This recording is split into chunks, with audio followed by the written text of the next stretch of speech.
Assalamualaikum warahmatullahi wabarakatuh. Selamat malam, Prof. Samsu. Selamat malam teman-teman semua, Pak Wawan, Mbak Tika. Kita aja lah yang dengerin. Linknya ada. Ya, dan siapa nih? Aga Utama, terus Mas Tito, Mbak Ita, Mas Ferry, dan teman-teman yang lain. Alhamdulillah sudah 26 orang yang hadir. Waalaikumsalam Mas Juan. Pada malam hari ini kita kembali lagi di Sekolah Bisnis. Alhamdulillah. Malam hari ini kita sama-sama bisa berkumpul dalam rangka acara kita yang seperti biasa kita lakukan, yaitu Sekolah Bisnis setiap Rabu malam.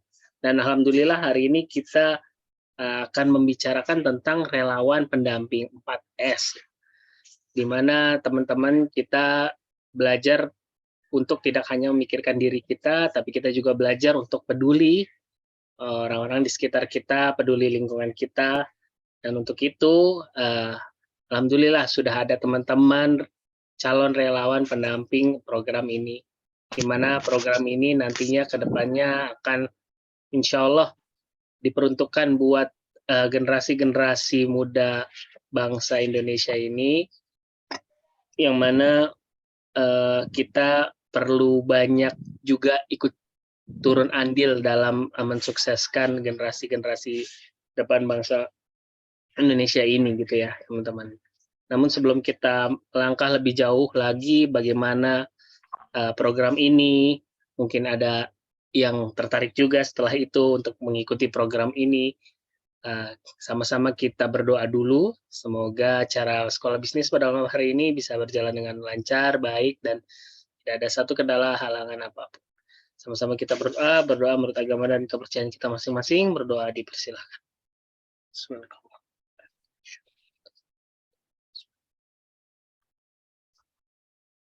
Amin, amin ya robbal alamin. Alhamdulillah, ini sudah mulai rame, sudah 32 orang yang join, dan sudah saya lihat beberapa nama dari teman-teman yang relawan, yang mendaftar sebagai relawan pendamping 4S nih, Prof. Sebelumnya saya mau menyapa Prof dulu. Assalamualaikum, Prof. Assalamualaikum warahmatullahi wabarakatuh. Alhamdulillah sehat, Prof. Alhamdulillah sehat. Baik, malam hari ini kita mau mendengar sama-sama bagaimana sih penjelasan detailnya gitu ya, Prof, terkait dengan program dan apa yang harus dilakukan gitu ya, kurang lebih oleh teman-teman yang akan menjadi relawan. Dan mungkin ada juga yang lain yang tertarik kembali gitu untuk menjadi relawan gitu ya. Dan hari ini akan lebih jauh dijelaskan oleh Prof. Samsu. Prof, sudah siap? Insya Allah siap. Baik, waktu dan tempat saya persilahkan, Prof. Terima kasih. Assalamualaikum warahmatullahi wabarakatuh. Jadi teman-teman sekalian yang biasa mengikuti Sekolah Bisnis, untuk kali ini dan minggu depan kita punya acara yang agak lain dari biasa. Pertama, untuk hari ini sebenarnya lebih kepada menjelaskan bagaimana program pendampingan relawan mendampingi program 4S kita. Lalu minggu depan itu tanggal 28 Desember adalah akhir tahun dari sekolah kita, akan ada semacam renungan yang akan membahas mengenai apa yang akan kita kerjakan pada 2023. Kita harapkan itu merupakan langkah kecil, tapi akan bermanfaat besar bagi diri kita, keluarga kita, dan orang lain. Nah, untuk relawan pendamping ini, secara khusus itu sudah terdaftar sekitar 25 orang. Tapi nanti bisa saja yang belum mendaftar, kalau tertarik, itu bisa ikut mendaftar untuk rombongan berikutnya. Pak Endar bisa mulai dengan share screen. Ya, jadi apa sih sebenarnya program kita? Program kita adalah untuk bisa semua anak-anak Indonesia, kalau bisa dia bisa bersekolah.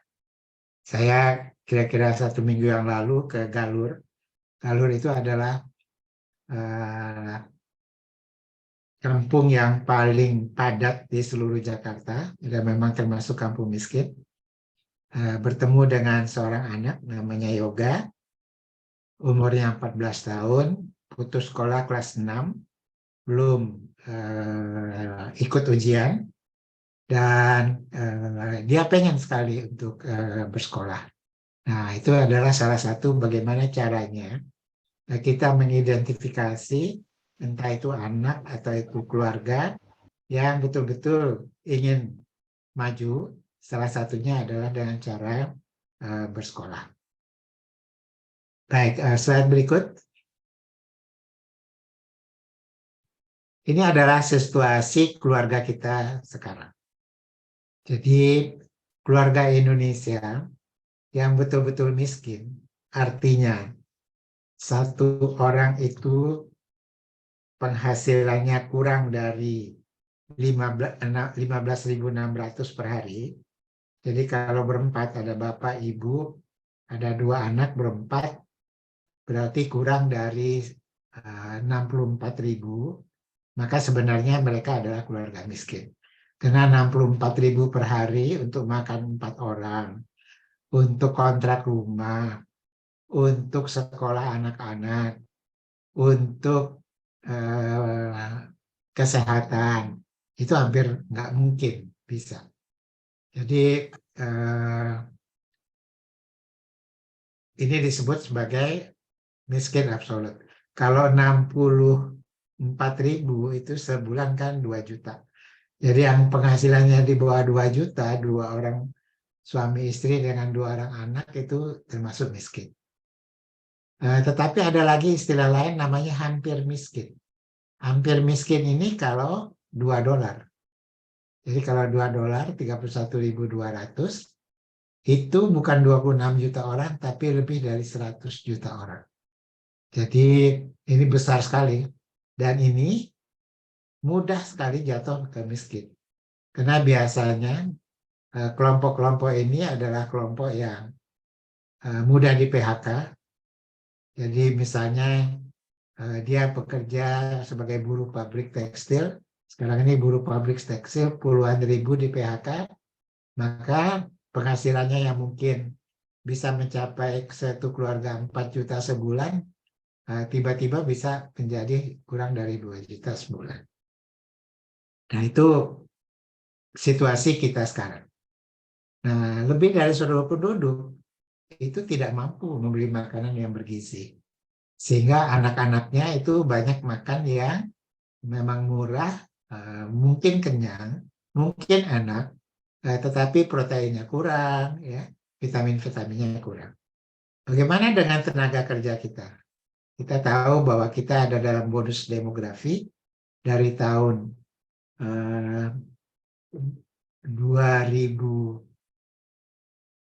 2020 sampai 2030, ada 10 tahun nanti kita berada di bonus demografi. Artinya apa? Artinya usia yang mampu bekerja, yaitu 15 sampai 60 tahun, itu lebih banyak daripada yang tidak kerja. Yang tidak kerja di bawah 15 tahun karena dia masih sekolah, atau di atas 60 tahun karena dia sudah tua. Nah, kalau di Jepang, justru yang bekerja itu lebih sedikit daripada yang tidak kerja. Karena di sana penduduk usia 60 tahun ke atas itu banyak banget gitu. Nah, jadi kita punya kesempatan. Tapi sayangnya, tenaga kerja kita itu hampir 70% hanya tamatan SMP. Kalau 70% ini tamatan universitas, atau taruhlah nggak tamat universitas tapi punya keterampilan yang khusus, maka ekonomi kita akan cepat sekali maju. Nah, padahal tahun 2045 nanti kita berharap menjadi negara dengan ekonomi nomor 4 di dunia. Jadi nomor 1 adalah nanti Cina, nomor 2 antara India sama Amerika, nomor 4 adalah kita. Jadi mudah-mudahan yang masih muda-muda yang akan sampai usianya pada 2045 akan menyaksikan bahwa kita adalah menjadi negara yang lebih kuat dari Inggris, lebih kuat dari Prancis, lebih kaya dari Jerman nantinya karena kita nomor 4 di dunia. Tapi untuk mencapai itu kita kan harus menyelesaikan dulu nih gimana keluarga-keluarga miskin absolut dan hampir miskin ini bisa keluar dari kemiskinan. Slide berikut. Nah, karena itu kita berkontribusi, meskipun kontribusi kita amat kecil. Karena nggak mampu lah kita bisa menolong jutaan orang ya.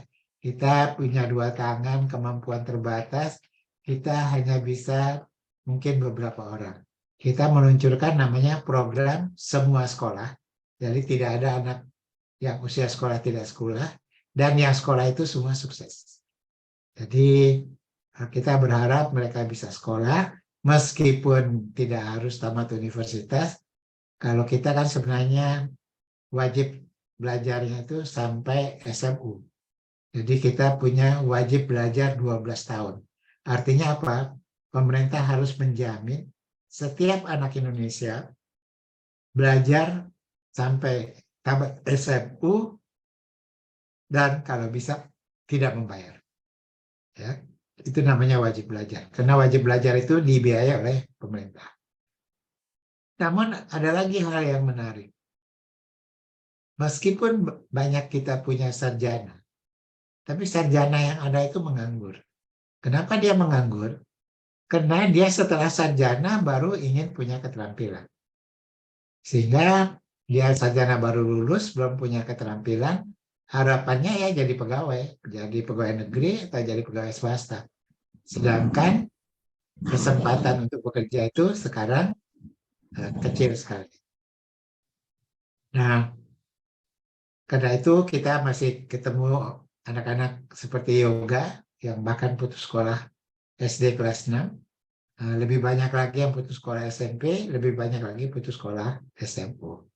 Nah, kita akan berusaha agar anak-anak yang di sekitar kita, yang kita tahu anak itu kalau disekolahkan akan bisa sukses, dan kalau kita tahu keluarganya yang anak yang kita sekolahkan itu bersedia dan mendukung, itu akan kita utamakan. Slide berikut. Nah, supaya jelas, ini bukan program bagi-bagi uang. Jadi bukan program setiap keluarga kita kasih uang supaya anak sekolah. Gitu. Nurma mungkin tahu, kira-kira seminggu yang lalu, Kementerian Sosial memberikan 3 juta ya, Nurma ya? 3 juta per anak yang Iya, Prof. 2.400.000, Prof. Berapa? 2.400.000, Prof. 3.400.000. 2.400.000. 2.400.000. Itu uang bukan sedikit ya, 2.400.000. Yang menerima berapa? 48 keluarga?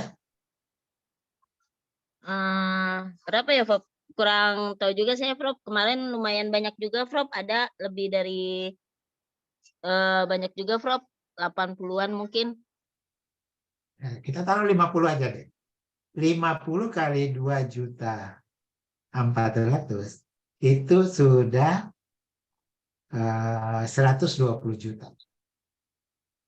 Itu kan nggak sedikit. Tapi saya percaya, coba kita lihat bulan depan aja nggak jauh-jauh. Itu uang udah habis ya 2.400.000 itu. Jadi itu umpama kita menyiram air ke ember, tapi embernya bocor. Jadi dia nggak bisa terkumpul di situ. Pengalaman kita dan pengalaman banyak sekali orang, Kalau kita memberikan uang kepada keluarga yang kurang mampu, yang miskin, nggak lama 1-2 bulan uang itu habis. Kenapa? Karena sebagian besar mereka sudah punya utang. Begitu tahu nanti dapat uang 2.400.000, itu mereka yang meminjamkan itu udah pada datang itu. Udah nungguin. Ada yang mungkin utangnya 300, ada yang utang 400, sebentar habis. Kalau toh masih sisa, paling dipakai makan, habis. Karena mungkin Norma masih ingat, kita pernah dapat 5 juta ya Norma? Tahun berapa tuh? Untuk modal kerja. Ya Prof, benar Prof, 5 juta waktu itu tahun kalau nggak salah 2015 Prof. Nah, ya berapa yang berhasil dari yang 5 juta itu? Kecil Cuma sekali. 100 lebih Prof, malah 100 Ya. keluarga. Berapa yang bisa berhasil Norma? Ya mungkin berhasilnya sedikit Prof, setengahnya dari itu Prof. Ya. Jadi inilah pengalaman kita. Jadi kalau kita ingin mendampingi keluarga, nanti hindari betul memberi uang cash. Karena uang itu sebentar akan habis. Lebih baik, kita nggak mulai dari keluarga yang akan kita dampingi dulu, kita dari relawannya dulu. Anda-Anda yang sedang sekarang ini bersemangat ingin bertolong. Pertama, kita berharap Anda bisa mencari anak-anak putus sekolah, dan kita usahakan dia bisa sekolah kembali. Kemudian kita tidak bisa memberi terus-terusan, katakanlah beasiswa. Mungkin dia kelas 3 SD putus sekolah. Kalau kita mau beri beasiswa sampai SMU, itu berapa tahun? Kelas 3 SD, untuk jadi kelas 6 aja udah 3 tahun. SMP 3 tahun. SMU 3 tahun. 9 tahun. Tiap bulan kita kasih beasiswa. Itu berapa uang yang harus diberikan? Karena itu, kita sekaligus harus meningkatkan pendapatan keluarga. Nanti kita lihat caranya. Lalu, semua anggota keluarga. Tadi ada yoga itu punya bapak, punya ibu. Dia punya 3 orang adik lagi, dia yang paling tua. 2 masih SD, 1 lagi baru mau masuk SD. Yang cari uang siapa? Yang cari uang bapaknya. Bagaimana carinya uang? Jadi mitra ojol motor. Berapa penghasilannya? 1 hari sekitar 50.000. 50.000 kali 30 hari, kalau dia nggak berhenti-berhenti, hanya 1,5 juta. Keluarga miskin atau hampir miskin? Kurang dari 2 juta adalah keluarga miskin. Itulah sebabnya kenapa Yoga nggak bisa sekolah, dia nggak punya HP. Waktu kemarin COVID-19 itu nggak punya HP, di keluarga yang punya cuman bapaknya, dan bapaknya pakai buat ojol, maka dia nggak bisa meneruskan sekolah. Nah, ini prinsip kita yang barangkali sulit, tapi kita bisa coba. Kita akan mendampingi sekitar 6 bulan. Jadi keluarga itu selama 6 bulan kita dampingi, kita berharap dia sudah bisa bangun. Setelah 6 bulan, kita tinggalkan dan dia bisa mandiri. Nah, tetapi kita tentu pantau terus ya. Tetapi berarti apa? Kita akan lebih memberi pancing, bukan ikan. Karena kalau yang kita beri ikan, itu sampai tua pun mereka kita kasih ikan terus. Tapi kalau sementara kita kasih ikan, sambil diajari memancing, dia bisa mancing sendiri. Kalau sudah bisa mancing sendiri, kita bisa cari orang lain lagi. Sampai sini mudah-mudahan jelas ya. Jadi, ini bukan proyek bagi-bagi uang terus-terusan, tetapi adalah proyek bagaimana kita mengenal satu keluarga, dan keluarga itu bersedia untuk berubah menjadi maju. Semua anggota keluarganya kita lihat potensinya untuk bisa menyumbang penghasilan buat keluarganya. Dan untuk bisa punya penghasilan itu dalam waktu 6 bulan, kita bisa latih, kita bisa pinjamkan modal, barangkali kita bisa kasih modal, sampai setelah 6 bulan, dia keluar dari garis kemiskinan, penghasilannya bertambah, sehingga bisa kita lihat dari jauh, dia berkembang, kita cari lagi keluarga lain.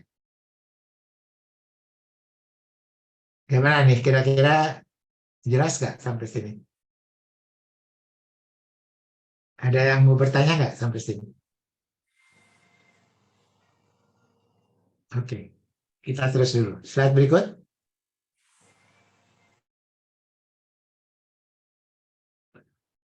Nah, bagaimana kita bisa menolong orang menjadi relawan pendamping kalau kita sendiri belum sukses?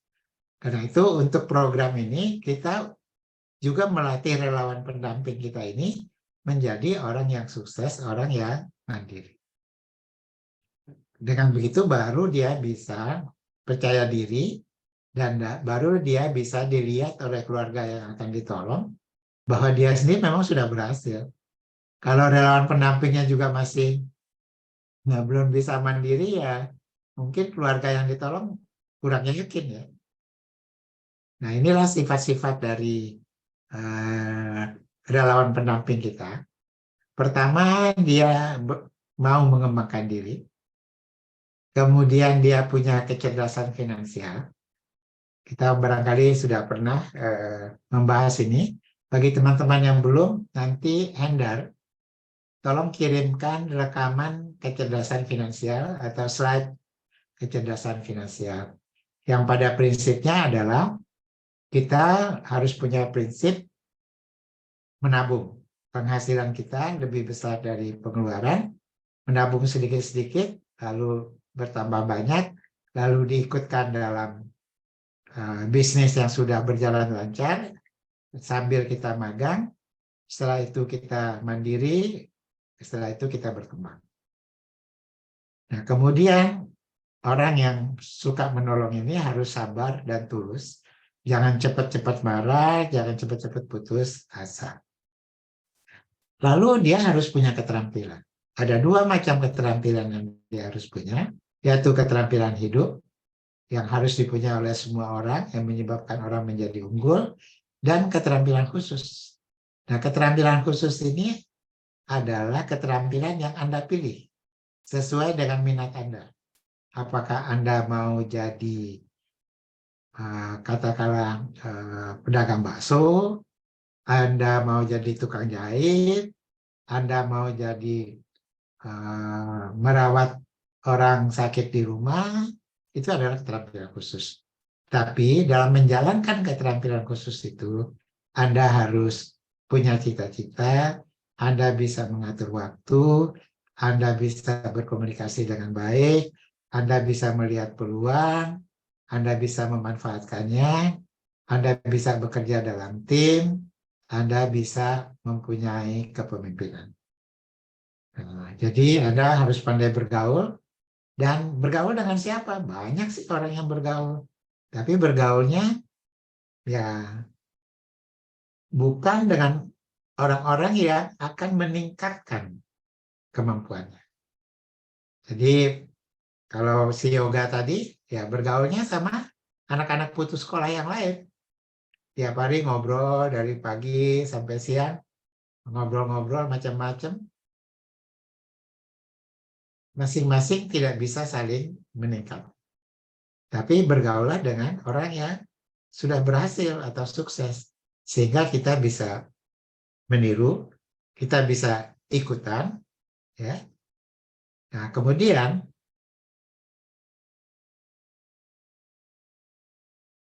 ini saya nggak bisa baca di yang sebelah kanan hijau, tolong bacain. Dan apa nih? Ini ketutupan sama daftar peserta. Apa ini? Hendar.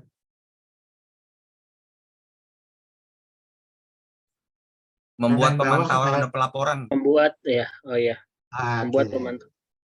Ya, jadi setelah kita bekerja, kita akrab dengan keluarga itu, kita pantau keluarga itu. Kita bisa tahu siapa-siapa yang akan bisa kita tingkatkan kemampuannya sehingga bisa menghasilkan pendapatan buat keluarga itu. Dan salah satu sifat dari relawan pendamping ini adalah suka menolong. Ya. Slide berikut. Gimana sih cara kerjanya? Jadi Anda bisa melihat orang di sekitar Anda, baik itu keluarga miskin maupun hampir miskin. Boleh nggak sih keluarga saya sendiri? Boleh. Tetangga Anda boleh, paman Anda boleh. Ya. Kita nggak harus orang lain juga enggak. Keluarga dekat juga boleh. Nah, setelah diidentifikasi, menemukan keluarga yang potensial untuk mandiri. Karena kalau keluarga itu masih belum punya keinginan untuk maju, untuk lebih baik, kita dorong-dorong seperti apapun, jawabannya selalu susah. Wah, susah. Ya. Tapi kalau orang itu memang mau maju, tapi tidak punya jalan keluar, tidak punya modal, tidak punya keterampilan, nah itu adalah calon. Kemudian seperti tadi, yoga tadi, bapaknya sudah kerja, meskipun barangkali masih bisa ditingkatkan ya, karena mitra ojol itu barangkali kalau kerja 8 jam itu 4 jam itu kerjanya nunggu kalau ada yang order. Ibunya kita lihat, bisa nggak sih masak atau sekurang-kurangnya bikin gorengan atau menjahit atau apapun. Kemudian yoga, waktu saya tanya, ternyata dia udah pernah punya pengalaman. Apa sih pengalamannya? Dia ikut sama orang yang lebih senior, umurnya udah 17-18, jadi badut. Jadi dia udah pernah ikut-ikutan tuh, dan barangkali juga pernah menggantikan. Saya tanya sama dia, kalau jadi badut itu, keliling-keliling kampung atau keliling keluar-luar, dapatnya berapa sih? 50.000 sampai 100.000. Kalau lagi rame 100.000. Nah, ini artinya anak ini sudah punya pengalaman, yang dia nggak punya apa? Baju badut. Nah, jadi kita mungkin mesti carikan, Nurman, kalau bikin baju badut kira-kira harganya berapa? Belum tahu sih, Prof. Tapi baru kemarin saya baru mau jahit untuk silat aja itu anak aja 90, Prof. Mungkin kalau badut kan dia lebih banyak pola-polanya itu mungkin lebih dari berapa, lebih mahal mungkin, Prof. Tapi mahalnya ya sebanding dengan polanya itu, Prof. Katakanlah 150.000 lah gitu misalnya. Ini kok ganti slide ya? Kan? Jadi kecerdasan finansial. Saya yang salah atau? Maaf Prof. Tadi saya ngecek malah kebuka. Oke. Nah, jadi kalau kita lihat keluarga yoga ini, dia sudah pernah, dia nggak malu, dia mau, nah ini potensial. Jadi yoga potensial. Ibunya juga mungkin potensial. Adiknya mungkin terlalu kecil ya kalau kita mau coba. Jadi barangkali bapaknya perlu tambahan karena ada waktu lowong yang cukup besar. Ibunya mungkin bisa mulai dagang sehabis jam 6 pagi dagang gorengan atau nasi uduk atau apapun. Dan dia bisa menjadi yoga sendiri, bisa jadi badut sementara. Nah, kalau dia bisa semuanya aktif, pendapatannya bisa 2 kali lipat. Kalau 2 kali lipat, kalau sekarang dapatnya yoga 50, bapaknya 50, 100, sekitar 3 juta, nanti bisa di atas 4 juta. Kalau udah di atas 4 juta, kayaknya kita bisa anggap dia mulai mandiri. Nah, jadi sementara minimal 6 bulan, kita tetap memberi dukungan 100.000 per bulan. Ya, untuk adiknya boleh, untuk siapa boleh. 100.000 per bulan ini gunanya apa? Gunanya untuk kita bisa akrab dengan keluarga itu. Kalau Anda datang ke satu keluarga ngobrol-ngobrol, ngasih nasihat, bolak-balik dia bosan lah lihat Anda. Meskipun barangkali Anda niatnya baik. Jadi supaya dia punya ikatan dengan kita beri sumbangan 100.000 per bulan untuk satu anaknya selama 6 bulan. Nah, kita latih, kita dampingi, kita hubungkan keluarga itu dengan narasumber yang diperlukan. Misalnya kalau mau dagang nasi uduk, apakah ibunya bisa melihat pedagang nasi uduk yang sudah sukses, beli ketannya di mana, beli nasinya di mana, dan sebagainya. Nah, itulah kira-kira cara kerja kita. Sampai sini, ada yang mau tanya? Tika barangkali mau nanya, Tika. Iya, Prof. Kemarin ngobrol-ngobrol, calon relawan tanya, selain saya dampingin kan tadi memang bilang bahwa relawannya juga harus mandiri secara finansial. Relawannya dapat apa gitu, selain dapat ilmu, dapat pahala tentunya kalau bisa mendampingi mereka gitu. Apakah misalnya relawannya kebetulan yang didampingin di Galur, padahal rumahnya di daerah Tebet. Apakah dia mesti jalan kaki, mesti apa gitu? Ya. Pertama, Tika, mulai dengan lingkungan sendiri. Jangan dari Tebet jalan kaki ke Galur, 1 jam itu jalan kaki. Jadi jangan orang Tebet untuk dampingi yoga. Ya. Jadi mulai kalau Tika tinggalnya di Bogor, ya tetangga-tetangga di Bogor lah yang gampang dilihat. Terus itu. Sekarang Tika gini. Tika pilih mana? Saya kasih uang 5 juta. Udah gitu saya tinggal. Atau saya dampingi, Anda saya beri lingkungan mengenal 4-5 orang yang sudah sukses, Anda kita latih keterampilan-keterampilan khusus, Anda pokoknya kita, kalau Anda mau bisa maju,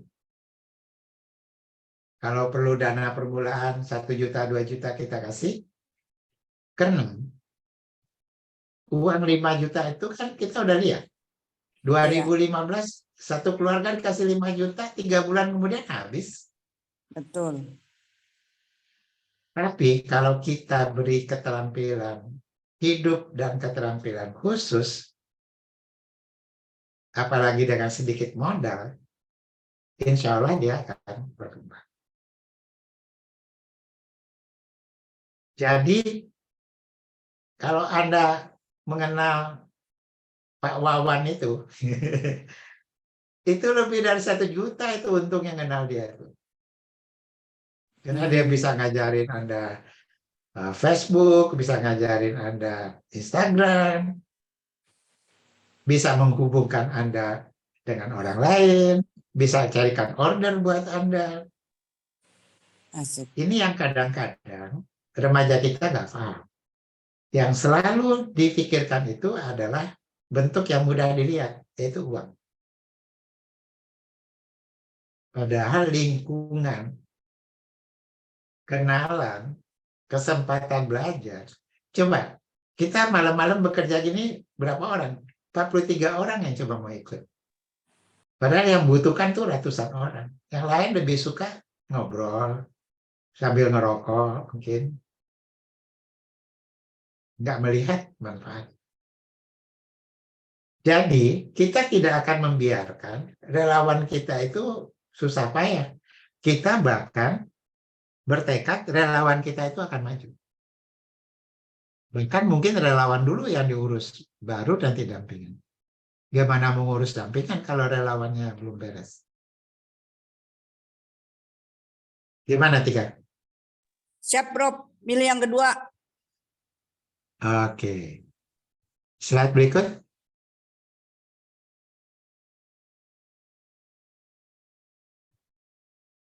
Nah, setiap relawan itu akan dapat keterampilan khusus. Nah ini saya rasa sudah ada rekamannya.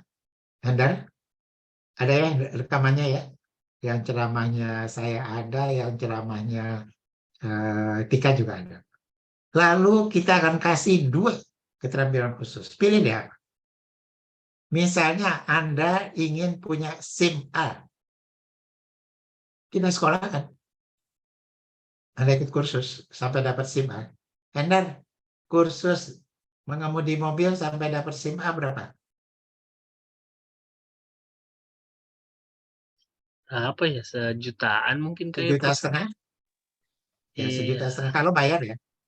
Kalau Nah, itu resminya 3,5, Prof. Kalau nggak resminya 1,5 juta. ya kalau 3,5 itu kan kalau nggak kursus. Begitu ujian biasanya pakai simulasi langsung nggak lulus. Soalnya supir saya aja yang udah jago nyetir disuruh ikut simulasi nggak lulus katanya. Iya. Nggak tahu kenapa. Ya, tapi artinya apa? Ya, kita ambil jalur yang lah kemungkinan lulusnya besar. Taruhlah 1,5 juta.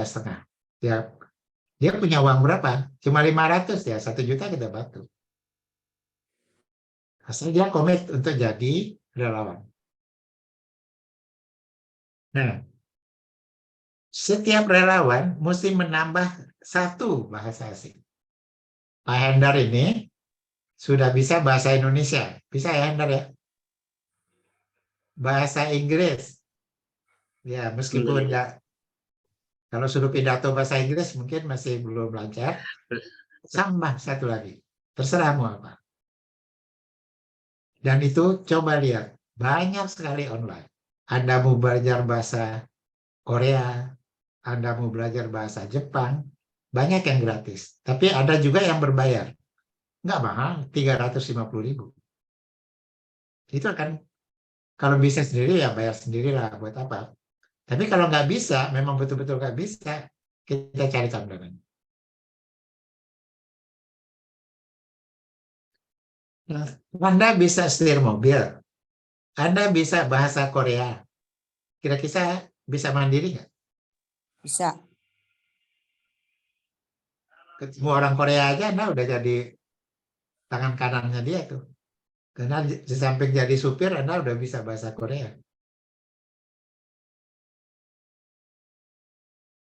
Dan kita dukung terus untuk meningkatkan kemampuan komunikasi, kemampuan yang lain-lain. Jadi pengembangan diri ini tergantung pada yang bersangkutan. Nggak mungkin kita dorong-dorong terus, tapi kita memberi lingkungan, memberi dorongan, tetapi kalau seperti mobil, kalau mobil mogok ya didorong, capek lah kita. Slide berikut.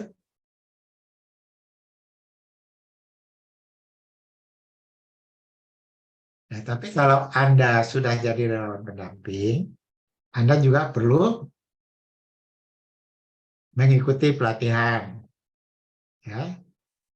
Dan mengikuti itu dengan sungguh-sungguh karena itu untuk Anda sendiri. Sampai Anda bisa mandiri. Lalu berkomunikasi dengan baik dengan pengelola program. Pengelolanya ada Pak Hendar, ada Pak Wawan, ada Tika. Dan mengupayakan agar dampingan Anda itu bisa berhasil dalam waktu 6 bulan. Dan untuk itu kita bisa komunikasi terus. Apa kesulitannya? Apa ini akan diteruskan atau tidak? Kalau keluarganya sendiri kelihatannya sudah nggak mau, ya jangan dipaksakan. Slide berikut.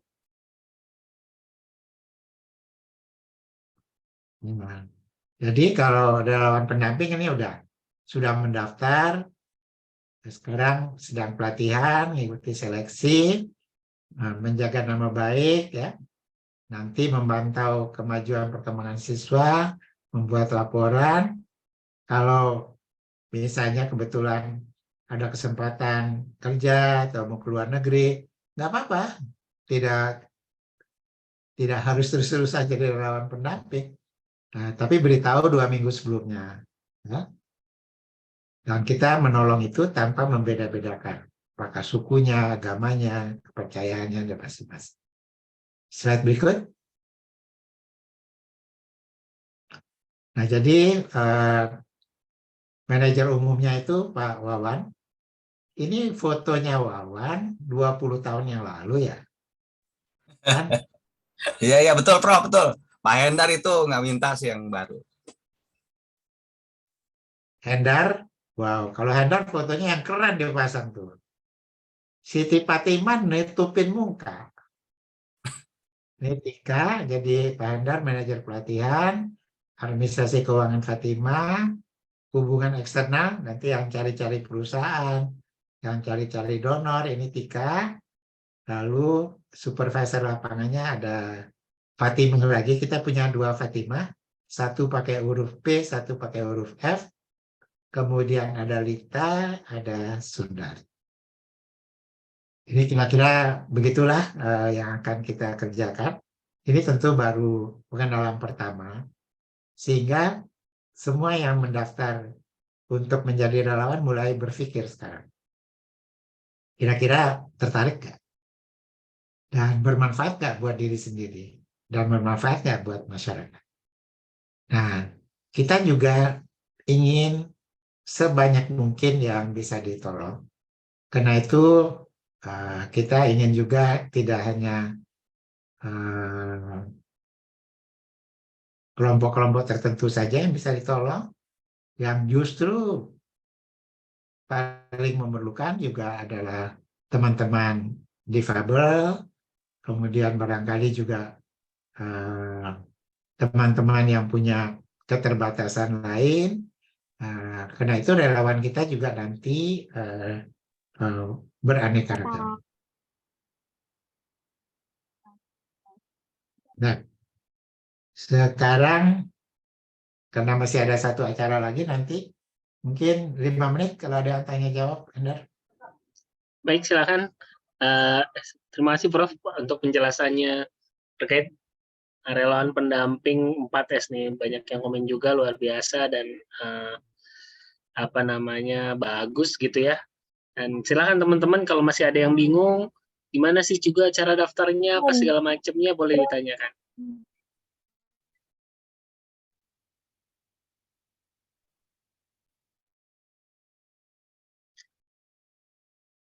Kalau enggak saya bacain dari chat ya. Ini di chat ada beberapa pertanyaan Prof ya. Maaf mau tanya, posisi saya di wilayah Jaksel, akan tetapi saya ada keluarga sesuai dengan kriteria di wilayah lain, apakah bisa? Jawabannya bisa, tapi Anda perlu mengatur gimana caranya komunikasi dengan keluarga tersebut. Apakah cukup pakai handphone saja, pakai video call, atau pakai apa? Karena kita juga tidak ingin Anda terlalu banyak waktunya habis di jalan, terlalu banyak ongkosnya untuk mendatangi dan sebagainya. Kalau memungkinkan nggak ada masalah. Oke. Silakan. Pertanyaan selanjutnya Prof dari Mbak Bismi, tadi Mbak Evi ya, sekarang Mbak Bismi, bagaimana cara relawan mengsurvei keluarga mana yang akan didampingi? Dan apakah nantinya kami akan ada di bentuk tim per masing-masing kota? Terima kasih. Iya, saya sederhana aja, mulailah dengan lingkungan. Lingkungan itu gampang, bisa lingkungan tetangga, tapi kalau tetangganya kayak semua gitu ya nggak usah, carilah daerah-daerah seperti Galur gitu yang dekat-dekat. Jadi rajin-rajin keliling aja, lihat keliling, rajin-rajin ngobrol, rajin. Nanti kan akan ketemu tuh. Misalnya saja, Anda sedang duduk, ada anak kecil umur 9 tahun ngejualin tisu, ya kan? Dia dagang tisu, dia jual berapa?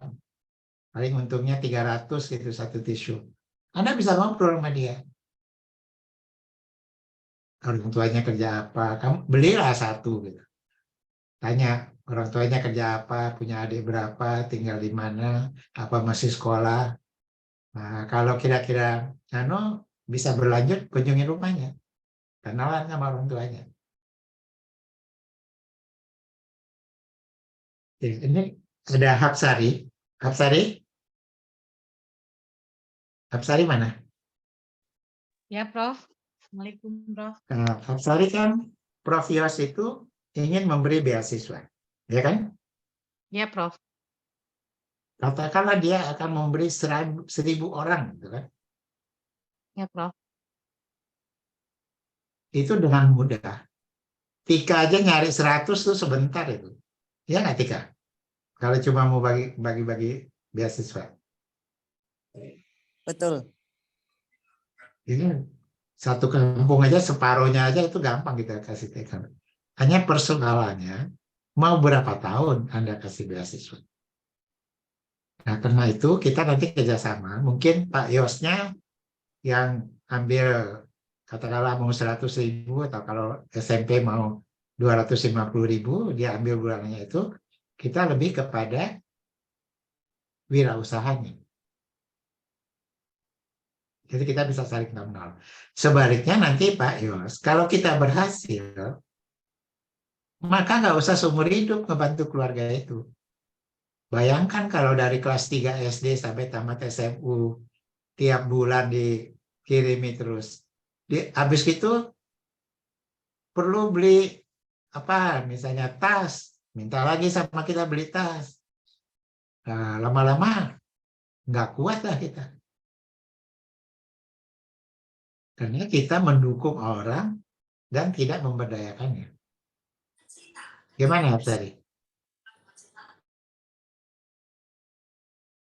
Ya, Prof. Memang banyak yang harus dievaluasi dari keluarga juga yang dibantu itu juga. Kemarin sempat juga mengunjungi ke lapangan, ternyata juga ada beberapa hal yang perlu diperhatikan untuk penerima manfaat. Karena kita juga menginginkan ketika yang dibantu itu juga berdampak secara psikis, dan memang mereka juga ingin berubah untuk kehidupan, terutama kehidupan dalam menjalankan perannya sebagai siswa. Kelihatan beberapa juga ada yang tidak menunjukkan kegigihan atau perubahan yang meningkat gitu. Itu juga menjadi pertimbangan. Tapi kita juga harus melihat kondisi lingkungan keluarganya gitu. Apakah support system si anak ini, baik orang tua ataupun kakaknya gitu, atau yang ada tinggal di rumah itu juga bisa bisa menjalani yang program yang ingin kita lakukan, misalnya untuk yang idenya Prof juga ini untuk 4S ini, itu memungkinkan apa tidak. Jadi kita sebagai pendamping juga harus jeli melihat potensi-potensi itu, Prof. Jadi ini Pak Toha, Ketua YPI. YPI mungkin akan punya program bersama dengan LSM lain meningkatkan kepatuhan minum obat ARV. Jadi ada pendampingan untuk itu. Nah, kita tahu bahwa salah satu yang menyebabkan putus obat itu adalah karena keluarga sulit untuk mengakses. Mungkin nggak punya uang buat transportasi, mungkin adalah macam-macam alasan. Atau memang tidak memahami. Nah, di samping menyelesaikan masalah-masalah medis, psikologis, itu relawan YPI bisa sekaligus juga melihat keluarga ini apa yang bisa ditingkatkan sehingga dia bisa meningkat penghasilannya gitu.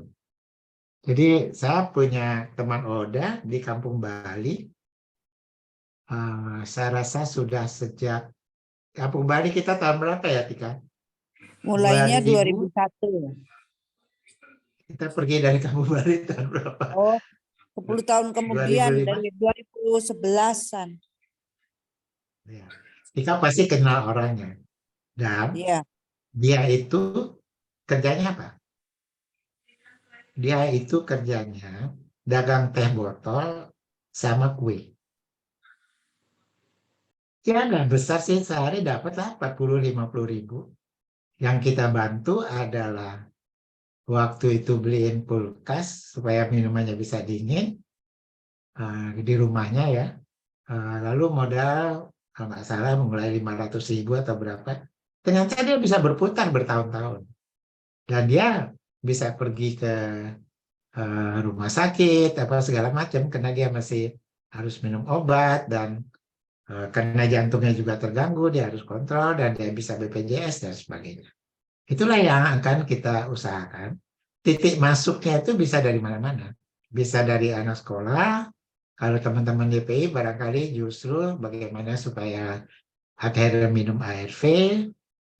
Mungkin kalau Yanti perawat ya. Mungkin dari segi lain silakan. Kalau Yonedi, pelita desa mungkin diajarin cara ternak ikan koi, ya boleh juga, itu juga menghasilkan juga. Ada lagi, Hendar? Waktunya soalnya. Ada ini Prof. Dian Safitri, apakah disabilitas tunarungu bisa jadi relawan? Soalnya saya punya keterbatasan. Bagaimana Prof? Bisa. Nah, saya dengan Dokter Siska sekarang sedang merekam pelajaran bahasa isyarat. Ya, Dokter Siska tahu. Ya, Prof. Untuk itu relawannya nanti adalah yang guru kita itu. Nah, nanti kalau dia sendiri sudah bisa mandiri, dia bisa jadi relawan mencarikan teman-teman lain, entah tunarungu, entah tunadaksa, entah kelainan atau kognitif atau apa. Dan pasti mereka lah yang tahu kebutuhan-kebutuhan dan segala macam.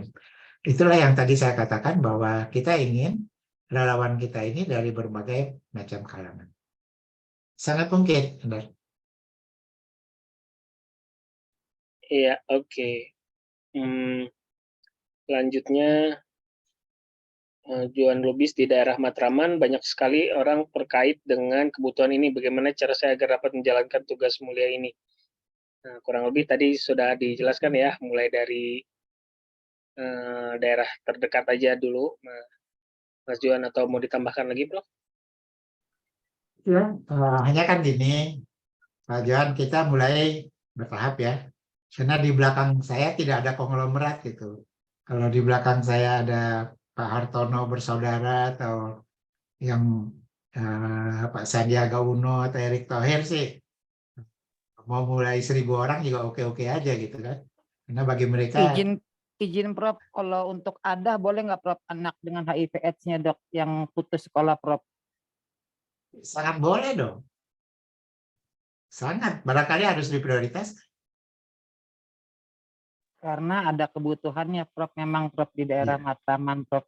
Kebetulan hampir teman-teman gitu tinggalnya di jembatan, di kolong jembatan Prof. Di situ tempat tinggal mereka Prof. Yang paling penting, relawan harus membangkitkan semangat sehingga mereka bisa maju. Kursi roda atau keterbatasan lain, tunanetra, semua bisa jadi relawan pendamping. Tidak ada masalah. Mungkin caranya agak berbeda dengan yang lain, tapi bisa. Bahkan akan efektif sekali untuk teman-teman kelompok mereka. Jadi karena kita masih ada satu topik lagi, saya kembalikan dulu ke Hendar ya, Hendar. Siapa? Pak Wawan ya? Prof, itu aja Satu Pak lagi. Hendar, terusin dulu aja nih, masih banyak pertanyaan Prof tentang relawan pendamping, nggak apa-apa. Oke, silakan. Baik, Prof. Selanjutnya dari Pak Mas Ferry, saya ingin bertanya, program prioritasnya akan menyekolahkan anak yang putus sekolah untuk pendaftaran sekolah. Maaf, nyamuk. Untuk pendaftaran sekolahnya itu bagaimana mekanismenya ya? Karena kan pasti para relawan ditanya mengenai biaya yang diperlukan untuk pendaftaran sekolah itu. Gitu, Prof. Ya, jadi kita mesti lihat dulu masalah di keluarga itu, ya kan? Nah, sekarang seperti yoga. Yoga ini dia akan jadi tulang punggung karena penghasilan dia sebagai badut nanti jadi salah satu andalan buat keluarganya. Nah, persoalannya bisa kan dia kerjakan itu di luar jam sekolah? Kalau bisa, ada masalah. Tapi kalau nggak bisa, berarti ada nggak alternatif lain? Misalnya ikut dalam PBM ya, Pusat Belajar Masyarakat, kejar paket. Jadi dia kejar paket A ya, karena masih SD. Itu disitulah pentingnya relawan memahami. Kalau relawan nggak tahu, bisa tanya sama entah ke supervisor lapangan, ya, entah ke Pak RT atau kelurahan setempat, ya. Misalnya saja, katakanlah ada anak dengan difabel, ya. Kalau dia sekolah di sekolah khusus swasta tuh mahal sekali. Nah, padahal setiap kecamatan tuh punya sekolah khusus untuk difabel. Nah, kita tinggal menghubungi, dan biasanya yang sulit juga adalah mendampingi. Karena mungkin orang tuanya malu, orang tuanya nggak tahu gimana ngurusnya, segala macam. Nah, kita jadi jembatan. Tidak semua dukungan itu, sumber itu berasal dari kita. Kalau itu pemerintah sudah ada programnya, ya kita kaitkan dengan program pemerintah. Sehingga kita hanya menjadi teman yang mempercepat supaya dia bisa mendapat layanan. Yang lain, Anda? Oke, Mas Andi? ini Mas Andi, relawan, ini saya langsung bisa jawab aja ya. Ini sudah dijelaskan tadi Mas Andi, kalau seandainya nanti relawan ini sebenarnya udah pelatihan kemarin mandiri, keterampilan khusus dan umum kemarin sudah ada, juga termasuk nanti keterampilan finansial. Nanti kita akan share deh terkait dengan link YouTube-nya ya. Kemarin sudah saya upload untuk mandiri dan finansial. Jadi nanti teman-teman yang nggak ikut kemarin keterampilan yang sudah kita adakan, nanti tinggal tonton lagi. Nah, jadi udah ada modalnya nih, ada bekalnya. Selain itu juga nanti akan mungkin ada keterampilan spesifik yang perlu dijelaskan, nanti akan lanjut diberikan arahannya di grup relawan pendamping. Itu ya Mas Andi ya.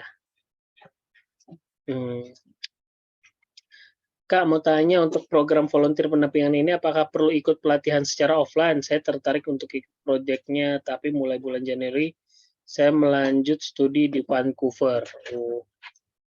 Vancouver mana ya? Kanada. Kanada berbelahan barat. Kalau Toronto timur. Vancouver, Kanada. Ya, gimana tuh Prof? Ini kan untuk PAP Indonesia Kita kan ya. jarang sekali pelatihan offline. Hampir selama setahun ini kan sekolah bisnis Betul. kita semua adalah online. Persoalannya hanya tinggal nanti waktu. Karena kalau waktu kita malam, mungkin di Kanada jangan-jangan pagi itu. Iya, betul. Dan itu nanti kan orang yang di sekelilingnya orang Kanada, misalnya ada orang Kanada, itu nggak apa-apa, Prof. Oh iya, Iya kan? tergantung. Kalau memang di sana sudah sejahtera, ya buat apa. Tapi bisa saja, ini mungkin Hara ya, Hara dari Nupasena.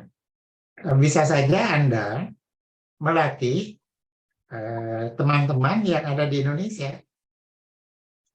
Sekarang kan jarak dan waktu itu bisa dikalahkan oleh kursus jarak jauh kan. Iya. Mm-mm. Jadi kayak Yonedi ini kalau Pelita Desa bikin rapat mingguan, itu pesertanya 1 di Biak, ada di Jakarta kebanyakan, ada di Bogor, ada di Istanbul. Malah waktu Yonedi ada di Polandia, Yonedinya ada di Polandia gitu. Jadi rapatnya seperti kita ada satu ruangan aja kan, Iman. Berikutnya, Oke. Pak Hen.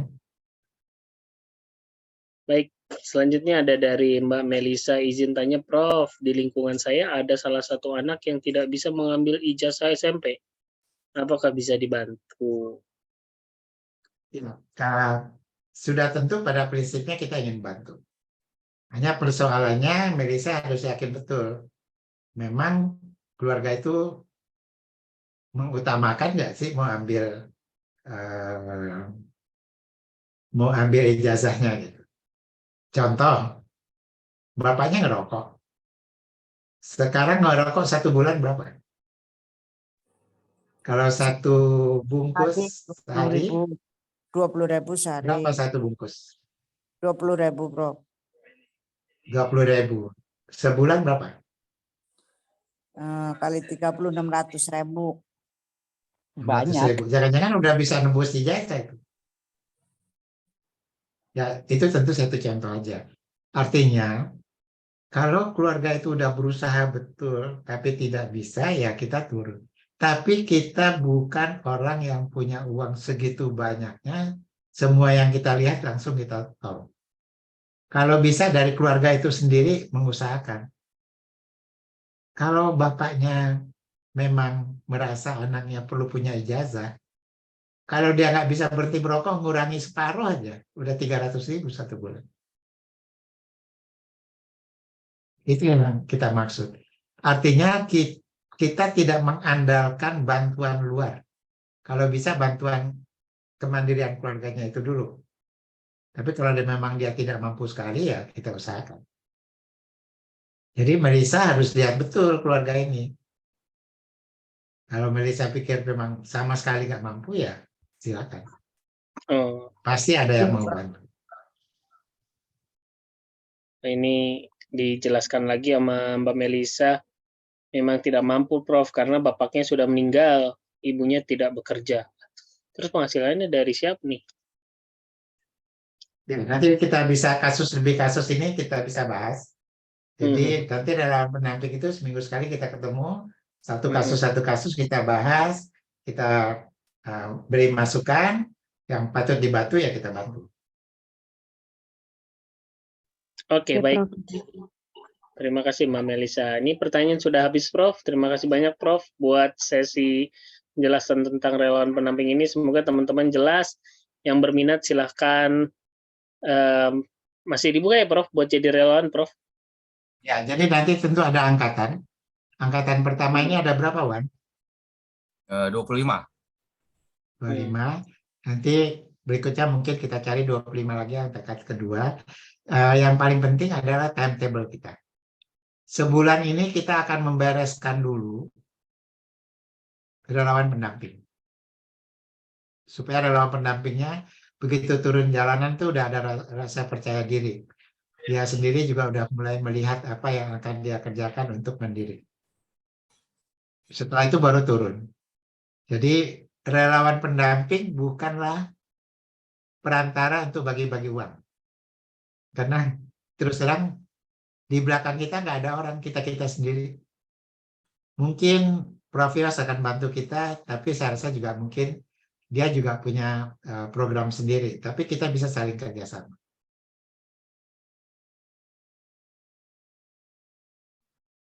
Pak Toha nanti kalau YPI sudah punya program untuk ATRN itu, kita bisa kerjasama. Sekurang-kurangnya pelatihan-pelatihan bisa kita gabung. Masing-masing harus melatih. Dan kita bisa bertukar pengalaman. Oke, saya kembalikan ke Pak Hendar. Terima kasih. Baik, terima kasih banyak, Prof. Warahmatullahi wabarakatuh. Waalaikumsalam warahmatullahi wabarakatuh. Terima kasih banyak Prof buat penjelasannya tentang relawan pendamping ini. Semoga nanti batch 1 ini segera berjalan dan bisa menjadi percontohan, dan insya Allah kalau berjalan dengan lancar, akan banyak lagi orang-orang yang ikut juga, bukan hanya andil dalam tenaga tapi juga dalam materi. Baik teman-teman, kita akan masuk ke sesi kedua, yaitu dengan Pak Wawan, di mana teman-teman akan diajarin nih cara bagaimana membuat proposal bisnis. Karena kemarin ya, dari teman-teman YAP ini sudah mulai belajar gitu ya, praktek bikin proposal bisnis. Ini akan dibahas tuntas oleh Pak Wawan. Halo Pak Wawan, sudah ready? Oke. Oke, mangga Pak Wawan. Ya. Assalamualaikum warahmatullahi wabarakatuh. Waalaikumsalam warahmatullahi wabarakatuh. Saya mau ngobrol dulu sebentar sama Mbak Dwi Diana dari Bali. Iya Kak, siap. Suaranya hilang. Ya, Mbak Dwi, gimana Ya. setelah artikelnya ditampilkan di website, efeknya seperti apa? Ya seneng aja gitu, maksudnya gak nyangka bakalan bisa ditampilin gitu loh. Sudah sempat di-share ke teman-teman atau ke Udah. keluarga? Sudah, Tanggapan mereka gimana? mereka nggak nyangka aja ternyata story saya tuh sampai seperti itu gitu. Ya. Dan mereka memberi support kepada saya buat apa namanya, ayo kamu harus maju pokoknya, seperti itu Kak. Ya. Oke Mbak Dwi, jadi buat teman-teman yang Ya. hari ini lagi Zoom bareng, jadi Mbak Dwi Diana ini kebetulan disabilitas kursi roda ya Mbak ya, Mbak pakai kursi roda. Iya ya? Kak, iya Kak. Nah itu dari tim YAP kebetulan Mbak Dwi ini ikutan program YAP dan mengirim artikel ya, belajar bikin artikel juga. Saya muat di web dan itu ternyata Prof efeknya lumayan Prof, dalam 3 hari kita pembaca tembus sampai 500 pembaca baru. Luar biasa itu, dari 5 artikel yang kita pasang tentang teman-teman itu sangat efek banget ya. Nanti ke depan buat teman-teman yang pengen mempromosikan usahanya silakan ya, nanti tinggal tinggal email aja ke saya, nanti saya pasang. Karena kalau kayak Mbak Dwi itu bagus ya, karena di artikelnya tuh ada tentang usaha baju ya, fashion ya. Nah itu ada alamat IG-nya. Nah bagusnya tuh ke depan kalau teman-teman mau mempromosikan bisa ditampilkan juga ya IG-nya, screenshot-nya sama alamatnya. Jadi kalau ada yang pengen beli bisa langsung ke situ tuh.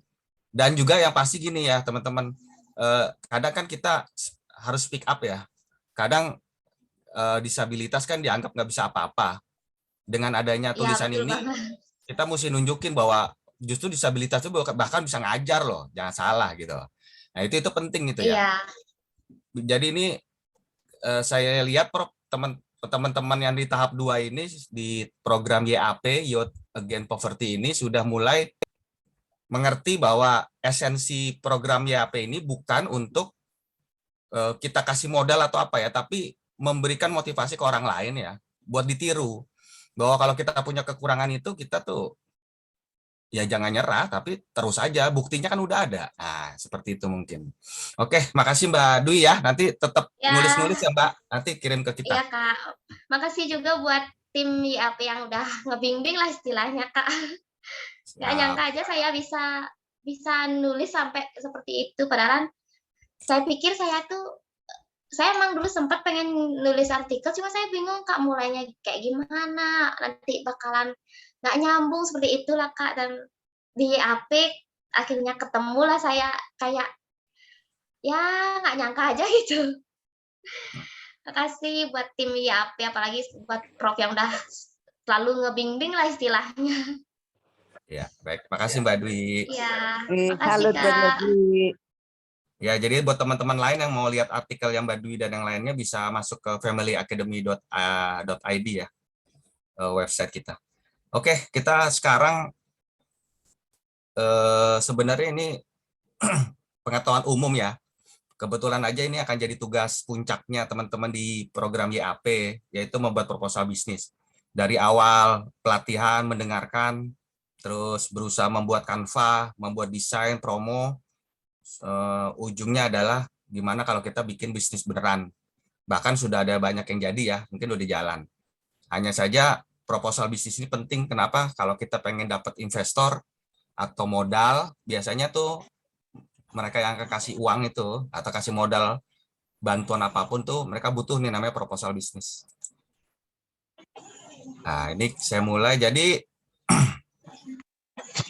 tolong disimak pelan-pelan ya, khususnya buat teman-teman YAP.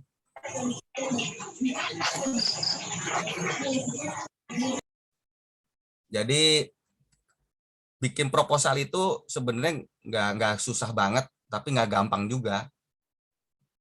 Mesti pinter ngarang sebenarnya, pinter bikin artikel atau pinter nulis lah minimal sebenarnya.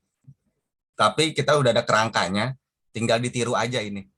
Jadi pertama bab 1 itu pendahuluan biasanya, bab 2 itu ada tinjauan umum, lalu bab 3 itu manajemen produksi, bab 4 itu biaya dan pendapatan, lalu bab 5 penutup. Nah, ini sebenarnya ini sangat simpel ya, dengan 5 ini kita sudah bisa bikin semacam proposal bisnis. Ya, kita bedah satu-satu ya. Untuk pendahuluan. Nah, biasanya di pendahuluan ini tuh ada latar belakang. Misalnya kita mau bikin usaha minuman kelapa, jelly atau apa ya, pokoknya minuman. Nanti kita ceritain tuh di situ tuh, usaha kita namanya minuman apa.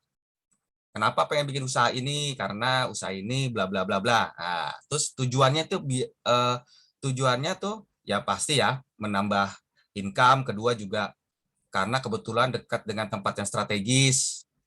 Terus kita mau nanti nih tahun 2024 mau kita mulai nih di awal. Nah, itu pendahuluan ya. Jadi bentuknya nggak terlalu banyak ya, 1 paragraf, 2 paragraf cukup ya. Contohnya seperti ini ya untuk pendahuluan. Nah, ini contohnya. Misalnya bab 1 pendahuluan ya. Kita nama produknya es kelapa jelly susu. Yaitu minuman kelapa muda yang segar dan sehat. Nah, jadi gagasan membuat produk ini adalah karena kelapa muda tuh gampang ditemukan, murah, sehat, dan segar. Jadi untuk membuat rasanya lebih bervariasi ada jelly dan ditambah jelly dan susu kental manis. Nah, tadi kan kita ngomong tuh ada tujuan ya, ada misi visi. Itu kita singkat aja nggak apa-apa kayak gini misalnya. Jadi kami ingin menjadi usaha minuman yang unik dan inovatif bagi remaja dan masyarakat umum. Itu boleh bikin gitu. Tapi kalau teman-teman mau pilih lebih panjang lagi, misinya apa, visinya apa, tujuan apa, itu lebih bagus lagi sih. Gitu. Tapi kalau sementara bingung, bisa disingkat aja seperti ini, tujuan aja. Terus usaha ini akan kami buka pada tanggal 1 Januari 2023. Kalau mau komplit lagi bisa ditambahkan. Kami akan launching nanti di tempatnya, lokasinya di mana, lalu nanti akan ada promo apa, nah, kayak gitu. Lebih detail. Nah, ini pendahuluan ya. Contoh pendahuluan. Lalu kita melangkah ke bab 2. Tinjauan umum. Nah, tinjauan umum ini berisi tentang strategi bisnis secara umum. Nah, ada namanya analisis SWOT, SWOT. Nah, yang biasa itu dimasukin di bab 2 ini. Jadi bab 2 ini isinya apa aja? Penyelenggara usaha. Nah, ini tim nih, timnya teman-teman. Misalnya teman-teman itu bertiga atau sendiri. Nah, nggak ada masalah, ceritain aja. Ini misal kalau sendiri, ini adalah produk usaha individu saya, usaha pribadi saya, ya, atau usaha tim saya berenam, bertiga, berdua. Nah, terus strategi bisnisnya kita mau ada penjualan secara offline dan secara online, misalnya gitu. Terus target pasar siapa? Oh, target pasar kita karena minuman, remaja. Terus analisis SWOT. Nah, nanti analisis SWOT ini kita bahas sendiri ya. Nah, kita masuk ke contoh dulu. Contoh kalau isinya bab 2 itu seperti apa. Nah, seperti ini ya. Mudah-mudahan nggak terlalu kecil ya tulisannya ya. Tinjauan umum, bab 2. Nah, usaha kami ini masih menyambung tadi ya, usaha kelapa jelly tadi, minuman. Usaha kami ini didirikan oleh tim yang terdiri dari 3 orang. Nanti setiap orang akan terlibat dalam kegiatan harian. Jadi maksudnya nih, ketiga-tiganya tuh selain patungan modal, mereka juga menjalankan shift-shiftan ganti-gantian sesuai, ada yang kerja juga kan soalnya kayak gitu. Terus strateginya kayak gimana? Ini poin-poin aja ya strateginya. Itu pertama, kita punya keunikan atau keunggulan produk.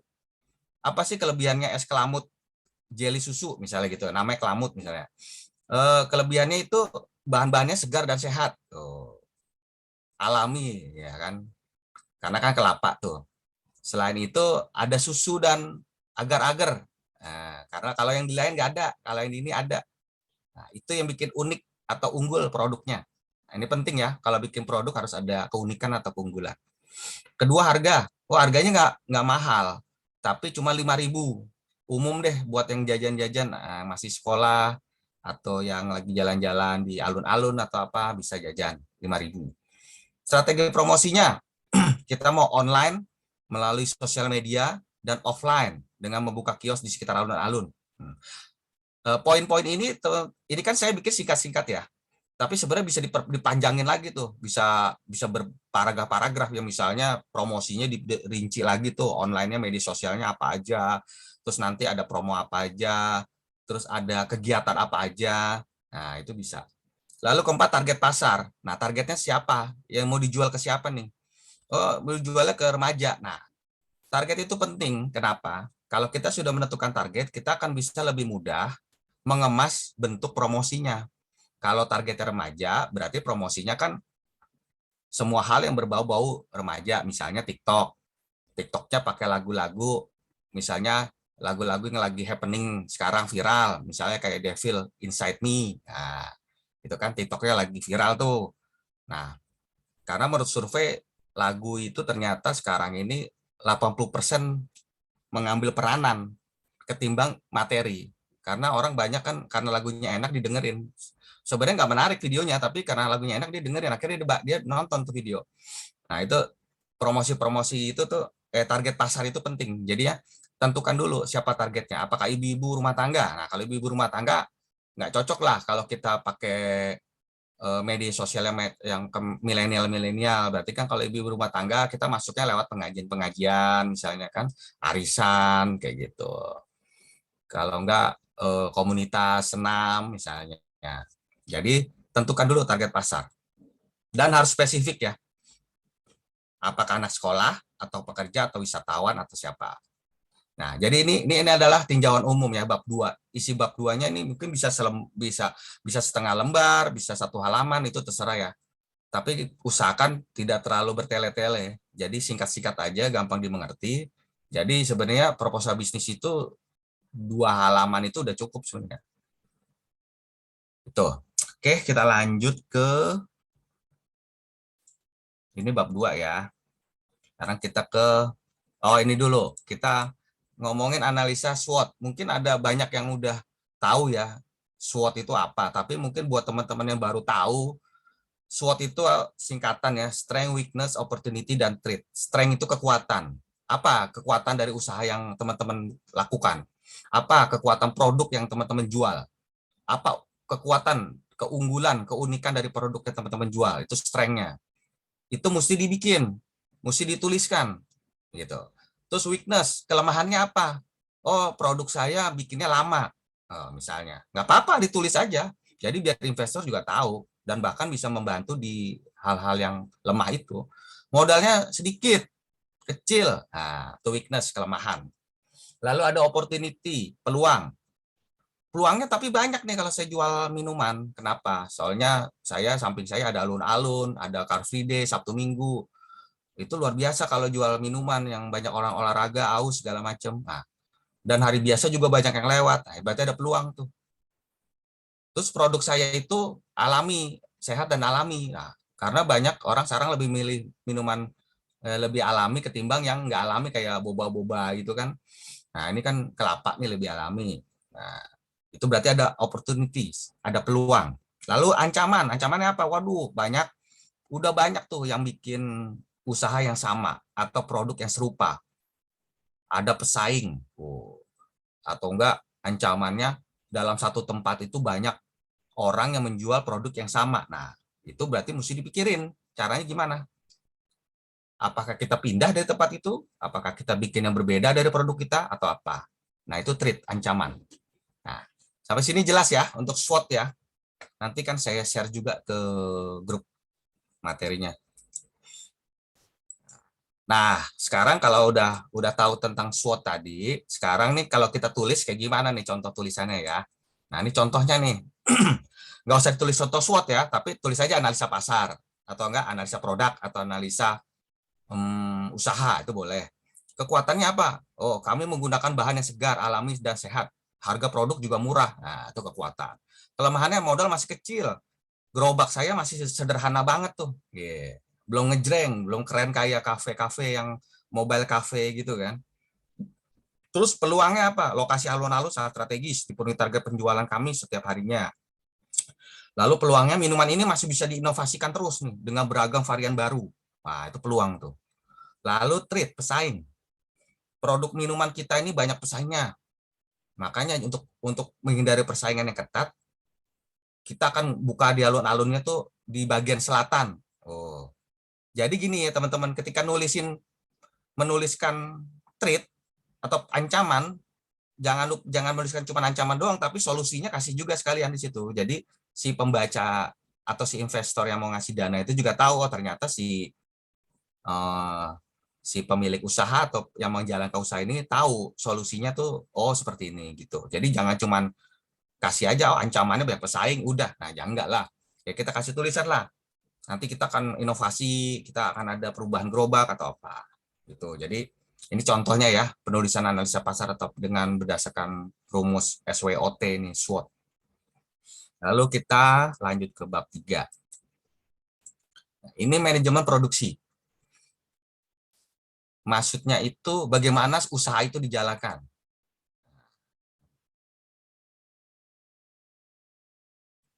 Ini, nah sebentar.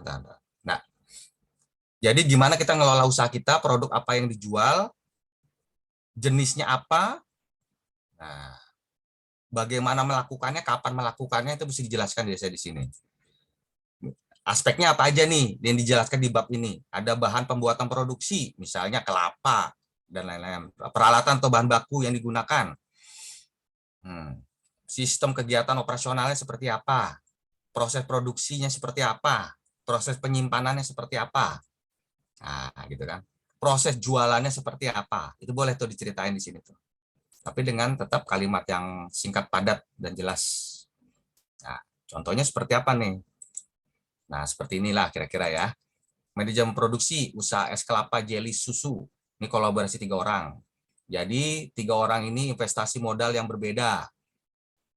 Jumlah laba yang kemudian didistribusikan mengubahkan jumlah modal. Tim ini tidak hanya bertindak sebagai pemilik, tapi juga melayani pembeli dengan sistem shift, jadi gantian. Tapi 3-tiganya owner. Gitu. Terus proses produksinya kita menyediakan bahan-bahan pembuatan jelly, terus kita melakukan penyerutan kelapa muda, membuat santan sebagai bahan campuran, mencampur kelapa muda, es, santan, jelly, susu. Nah, ini saya singkat aja ya. Harusnya sih lebih detail ya. Jadi nanti yang baca proposal itu terbayang prosesnya. Oh, pertama belanja bahan dulu, sekedar itu mengerjakannya tuh, oh diserut dulu kelapanya, bla bla bla bla gitu lah. Lalu stok produk. Nah, nanti itu kalau mau jualan kita siapin 40 gelas targetnya sehari untuk dijual kepada konsumen. Tapi kalau ada sisa yang nggak terjual, persediaan bahan baku yang buat besok kita kurangin buat penjualannya. Bukan sisa produknya ya, kan kalau minuman itu cuma bertahan berapa jam doang kan. Setengah hari paling ya. Gitu. Nah, ini kan kalau ada stok produk berlebih. Jadi ini kenapa begini? Karena teman-teman harus siap ketika kita tanya, ada yang nanya misalnya, kalau nggak laku diapain barangnya, ya kan? Terus kalau rugi gimana? Ya, kalau bahan yang ini nggak ada diganti apa? Nah itu mesti udah dipikirin tuh. Nah sekarang ini contohnya ya. Sekarang kita ke bab 4. Nah ini biaya dan pendapatan. Pada bab ini tulis tuh modalnya berapa, biaya operasional hariannya berapa, kemungkinan laba atau pendapatan usaha itu berapa. Tulisnya tuh ya sebenar-benarnya ya, jangan di markup atau digede-gedein dulu. Ya kan namanya usaha baru mulai, ya kita kan inilah amanah ya enggak. Jadi sesuai aja misalnya harga blender 150.000 ya tulis 150.000. Jangan ditulis 250.000. Ntar ditulis 250.000, bilangnya mau merek yang bagus, tetap aja pas dibeli merek yang murah, biar ada selisih 100.000, jangan begitu gitu ya. Jadi ini sesuai aja nih biaya pendapatan. Jadi apa aja yang aspek yang ada di dalam bab 4 ini? Pertama modal, terus pemasukan, rencana pemasukan seperti apa, perhitungan harga jualnya, perhitungan laba rugi usaha. Nah, ini jangan pusing dulu ya, laba rugi usaha itu jangan dipikirin kayak akuntansi yang susah, tapi cukup pakai buku petty cash yang bisa dibeli di fotokopian tuh. Nah, buku petty cash di fotokopian kalau nggak 2.000, 3.000 perak itu, nah itu bisa pakai itu aja tuh. Masuk sekian, keluar sekian buat apa? Nah, itu bisa dimulai dengan itu. Nah, ini contohnya kayak gimana nih? Kalau rencana biaya. Nah, misalnya kayak gini deh. Produksi awal biaya bahan baku tuh 150.000 per hari itu. Kalau dikali 30 hari, jadi kita butuh modal buat sebulan itu 4,5 juta. Terus hasil penjualan per bulan, nah misalnya targetnya itu 50 gelas ya. Misalnya 50 gelas laku nih, diusahakan setiap hari, dikali 5.000 perak, dikali 30 hari. Kira-kira 7,5 juta per bulan omset atau penjualannya. Berarti labanya tinggal dikurang tuh, berarti 3 juta per bulan. Ini kalau memang sesuai target. Kalau sampai menembus lebih target, jelas pendapatan bisa lebih dari 3 juta. Tapi kalau nggak tembus target, berarti di bawah 3 juta. Ya. Nah, yang kita pasang di sini atau kita tulis adalah yang sesuai target dulu aja. Ya kan, dengan asumsi semoga setiap hari itu target tercapai lah, ngejual 50 gelas. Gitu. Tapi kan masih banyak kendala ya, misalnya cuaca, hujan atau apa. Itu kan bisa jadi masalah. Nah, ini rencana biaya ya teman-teman ya. Lalu berikutnya ini kalau pengeluaran masih di dalam bab biaya. Ini per hari bahan bakunya apa aja? Ini tulis semua nih. Bahan baku yang mesti dibeli tiap hari itu misalnya 5 buah kelapa muda harga sekian, air isi ulang, susu, 1/4 kilo gula pasir, gelas plastik, kantong plastik, sedotan, es batu, kelapa untuk santan, saset jelly, dan lain-lain. Itu mesti detail ya, jadi biar ketahuan tuh stok kita. Dan bahkan kalau kita udah bikin kayak gini, nanti buat per bulan kan bisa beli sekalian banyak ya. Misalnya kaleng susu 1 pak, misalnya isi yang lusinan, atau saset jelly sekarang saya beli 1 pak kayak gitu. Jadi lebih murah jatuhnya tuh hari satuannya. Ini pengeluaran harian ya. Terus kalau untuk rencana biaya modal peralatan, misalnya gerobak, bikin gerobak 2 juta. Ada spanduknya nanti dekat situ 45.000. Terus ada toples misalnya, 1 toples ya nggak 1 juga kali ya, mungkin 5 apa 6 toples. Yang misalnya 10.000, ada termos es 2 biji, 200.000. Jadi total modal aja nih buat modal peralatan 2.255.000. Ini belum payung ya. Kalau kita misalnya offline di lapangan itu kan harus ada payung besar tuh. Payung besar aja udah harganya berapa tuh? 300.000 ya, nggak 200 ribuan. Soalnya saya pernah beli, soalnya pernah buka juga, ngerasainnya dulu. Dulu kalau saya nggak pakai gerobak tapi pakai kios, kios ya gerobak tapi nggak pakai roda ya. Jadi di depannya kafe kita harus bayar sewa 800.000 per bulan. Kita dilengkapi sama payung, ada ini juga. Nah, ini ya kira-kira teman-teman untuk modal peralatan ya, gerobak, spanduk, toples, dan lain-lain. Jadi ini mesti rinci nih, dibikinnya mesti rinci. Nah, terus lanjut. Nah, penutup. Penutup ini cuman demikianlah proposal bisnis ini kami buat. Boleh kayak gitu kata-katanya, terus disimpulkan aja. Semoga ke depan ini bisnis ini sangat prospek. Bisa 3 tahun 4 tahun ke depan akan terus berinovasi dan bla bla bla lainnya lah. Itu bisa buat penutup aja sih, biar lebih pantas ya. Terus ada tanda tangan ketua manajer projectnya, atau ketiga owner boleh, atau 1 aja lah manajernya boleh gitu. Nah, ini kira-kira apa gambaran tentang bagaimana kita membuat proposal bisnis.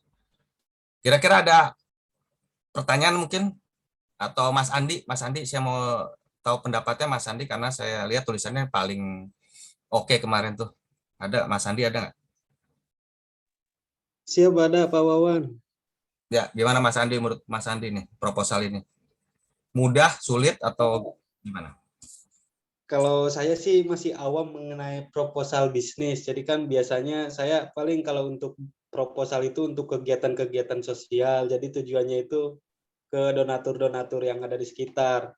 Nah, yang mau saya tanyain nih mengenai proposal bisnis itu target tujuannya itu untuk ke siapa ya? Terus penerima manfaat dari proposal bisnis itu apakah untuk pribadi, kelompok, apa gimana itu Pak Wawan? Proposal bisnis itu buat cari duit.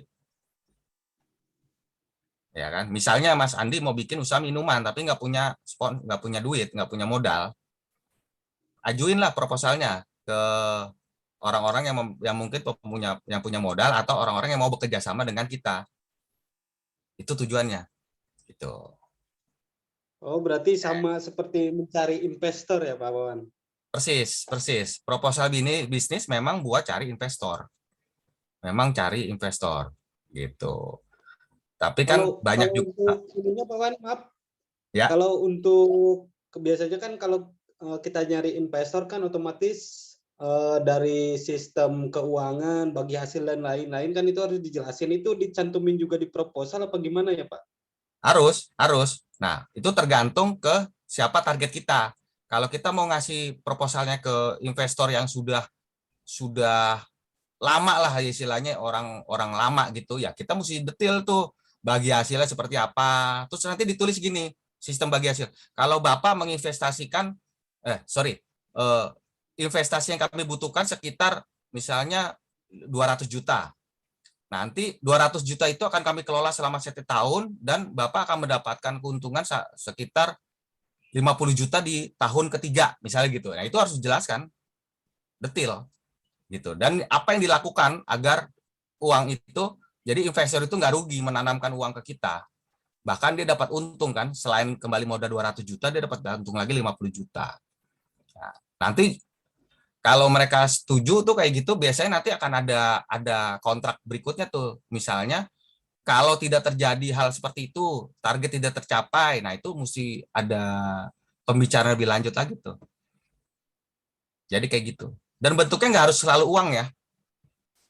Proposal bisnis ini bisa aja proposal bisnis kita ajukan ke, sekarang kan lagi banyak tuh kayak MNC itu punya gerobak gratis.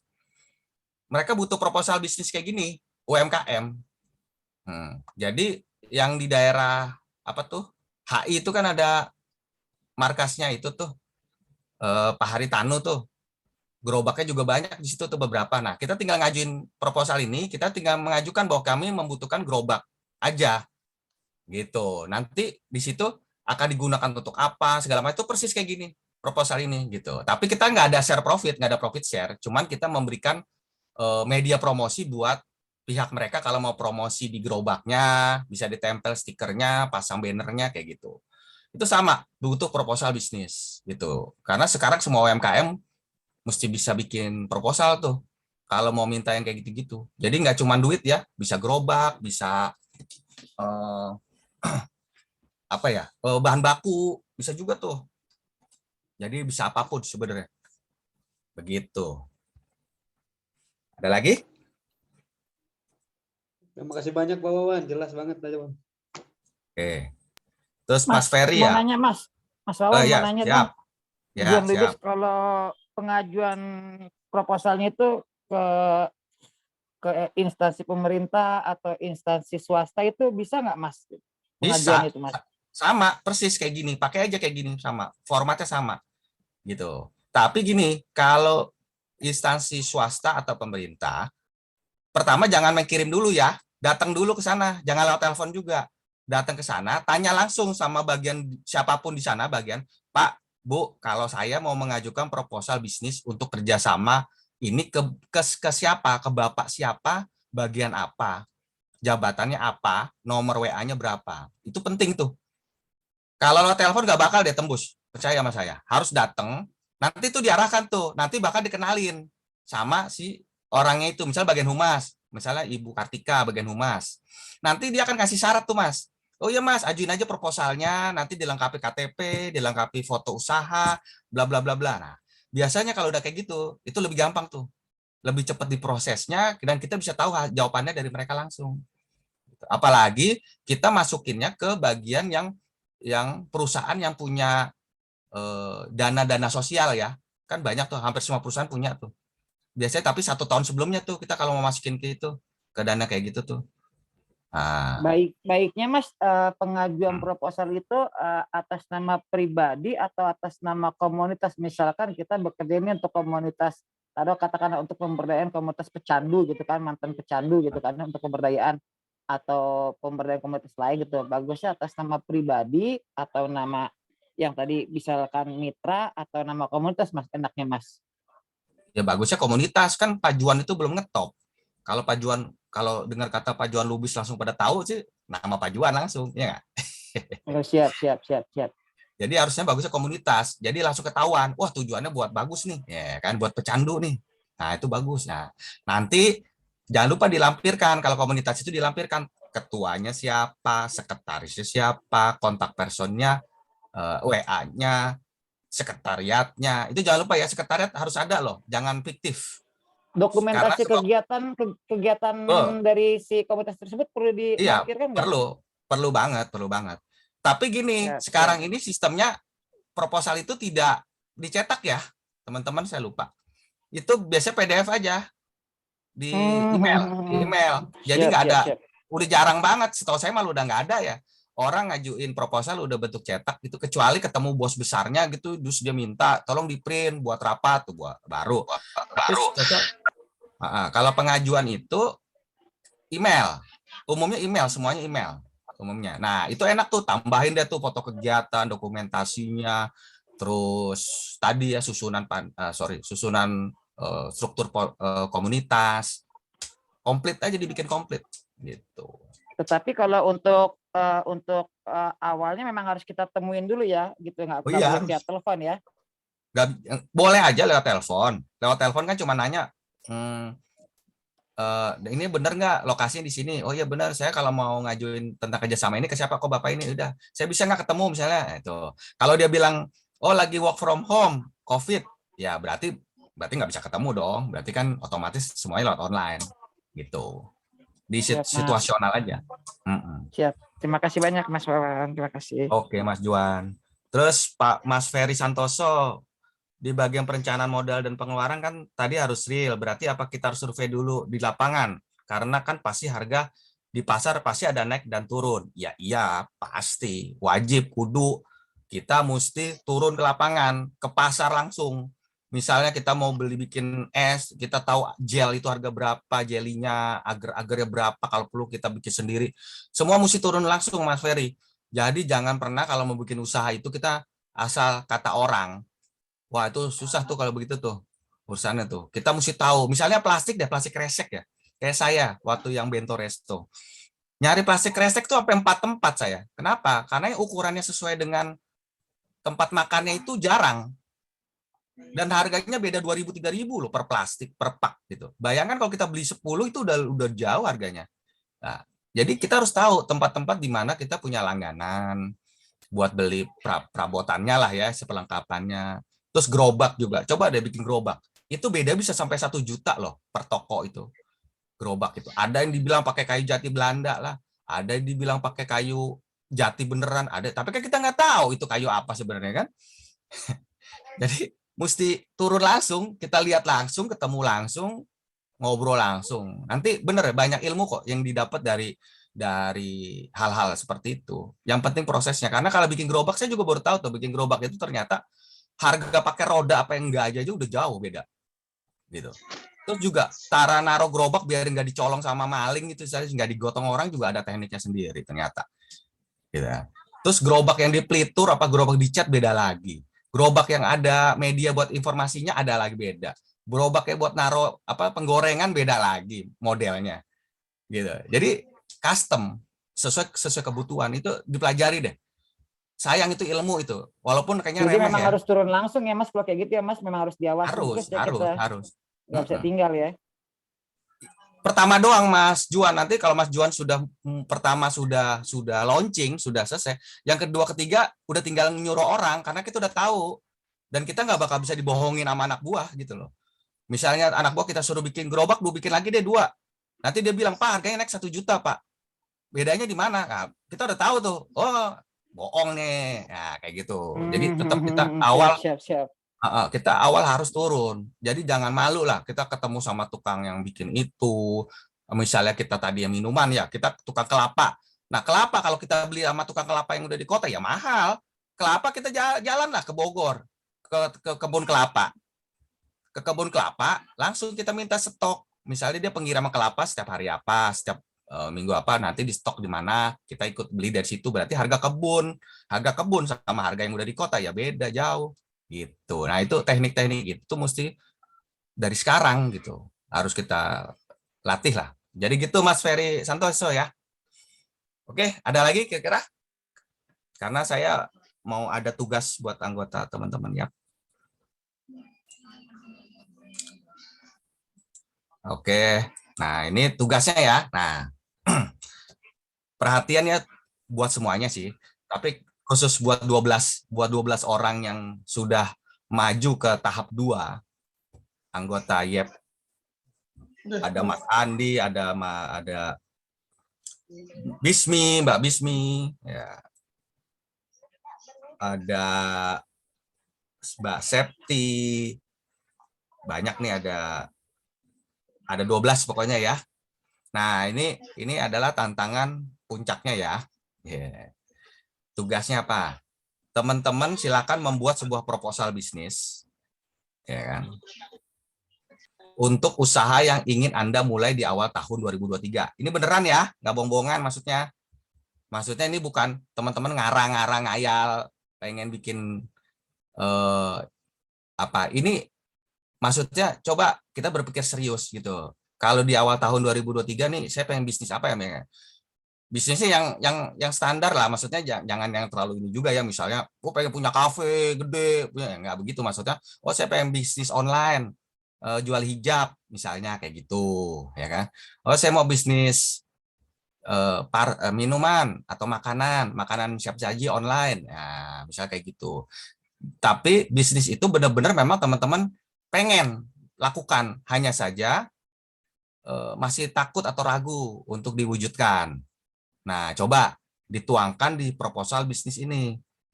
Nah, boleh, kemarin ada nanya tuh, boleh sendirian atau rame-rame? Boleh, bebas. Boleh bikin sendiri.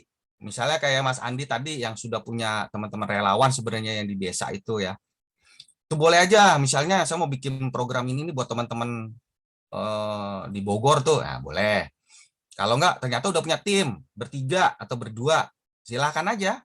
Kan nanti tinggal ditulis aja di proposalnya, timnya itu siapa aja, tugasnya ngapain aja, terus posisi mereka apa gitu.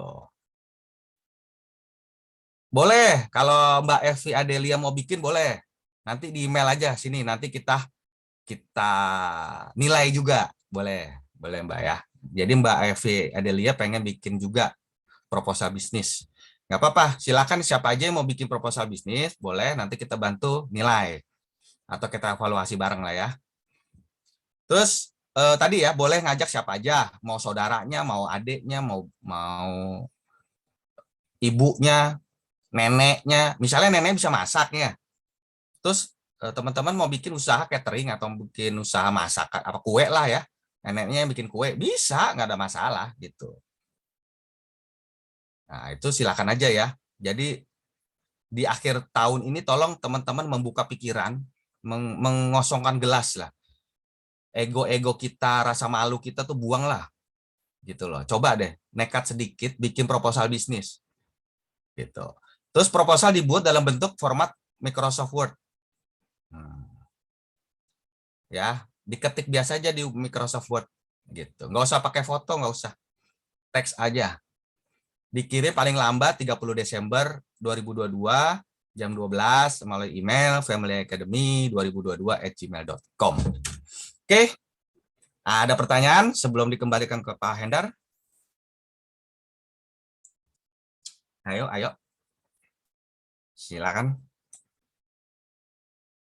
Cukup ya. Oke, Pak Endar, saya Mbak buat Dwi teman-teman. nanya.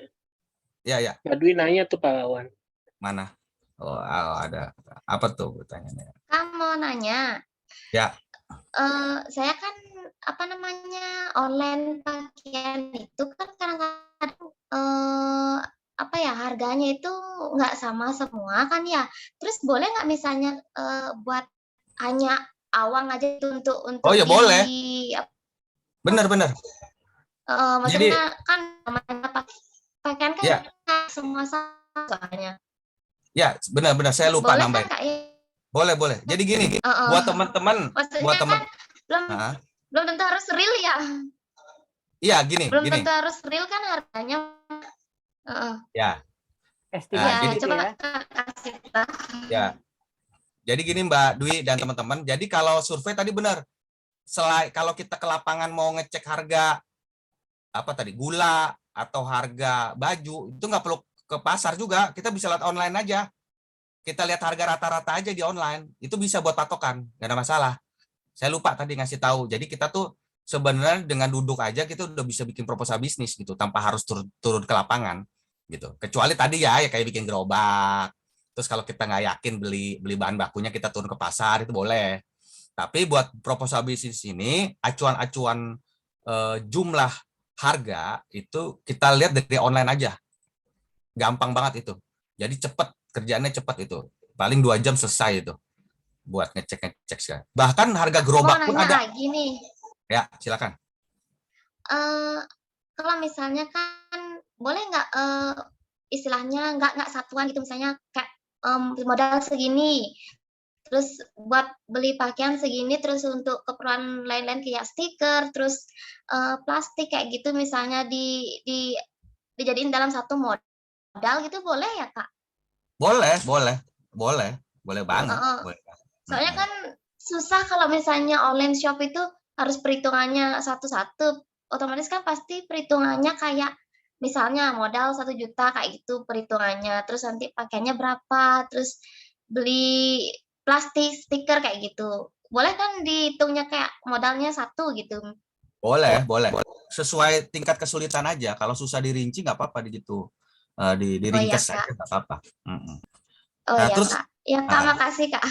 Oke Mbak Dewi. Nah terus Mas Wandi Hadiansyah, kalau misalnya dropship gimana? Dropship itu bukan bisnis ya maksudnya bukan membuat bisnis.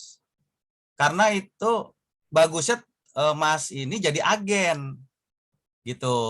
Ini kan jadi proposal bisnis itu kita ini pemilik usaha. Ya, jangan salah, kita pemilik usaha. Berarti Kalau franchise nggak masuk ya Mas? Ya masuk aja franchise. Misalnya nih segerinnya Pak ini Pak siapa jelas Pak. Segerin, misalnya Mas John mau buka Segerin, Pak Ervan. Pak Ervan mau Segerin. Ya kan itu franchise. Jadi ownernya Segerin cabang misal Surakarta punyanya Pak Juan Lubis. Itu kan ownernya Pak Juan Lubis ya. Sama dong, itu proposal bisnis. Kalau dropshipper itu kan sifatnya itu dia cuman kayak calo lah ya istilahnya ya. Cuma ngasih tahu nih ada barang ini, tapi dia nggak pegang barangnya, dia nggak punya barangnya. Sedangkan kalau ini pemilik usaha harus punya barangnya, harus merancang cara menjualnya, merancang cara promosinya komplit. Jadi kayak macam usaha kecil-kecilan lah. Warung juga termasuk proposal bisnis. Warung cuman warung rokok atau tambal ban itu termasuk. Bagusnya pakai proposal bisnis, bisa kehitung semua di situ. Gitu. Jadi Mas Wandi nanti coba pikirkan sebagai pemilik bisnis ya, jangan berpikir sebagai mediator ya, gitu. Jadi sekali-sekali lah awal tahun siapa tahu jadi bos semua kan, 12 orang ini jadi bos semua, pemilik usaha semua. Walaupun udah jadi ya, mungkin sekitar 5 atau 6 orang setahu saya sudah punya toko online semua tuh. Dari YAP sekitar 6 orang tuh udah jalan, target tinggal dikembangin ya. Kalau perlu diversifikasi usaha ya. Kalau kemarin jual hijab mungkin bisa ditambah jual baju muslim atau baju anak-anak kayak gitu. Itu lebih bagus tuh dengan IG yang berbeda.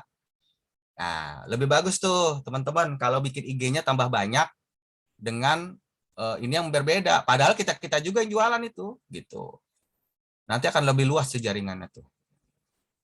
Oke, kembali ke Pak Hendar. Sudah mau jam 10 Pak Hendar, silakan. Terima kasih. Wassalamualaikum warahmatullahi wabarakatuh. Waalaikumsalam warahmatullahi wabarakatuh. Terima kasih banyak Pak Wan ini materinya Waalaikumsalam warahmatullahi wabarakatuh. terkait proposal bisnis. Jadi teman-teman kalau bahasa kerennya mah ya, gagal merencanakan sama dengan merencanakan kegagalan ya. Jadi bikin proposal nih awal dari rencana yang baik untuk bisnis kita gitu ya.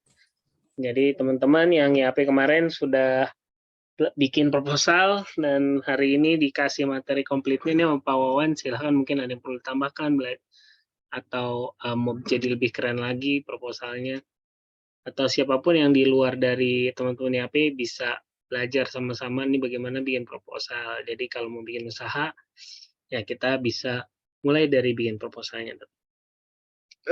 Terima kasih Pak Wawan, terima kasih Prof, dan juga teman-teman. Sebelum kita akhiri, sama-sama kita berdoa. Semoga apa yang sudah kita dapatkan dari 2 materi malam hari ini bisa bermanfaat dan kita bisa aplikasikan dalam kehidupan kita. Untuk itu sama-sama kita berdoa menurut agama dan kepercayaan kita masing-masing, berdoa dipersilahkan.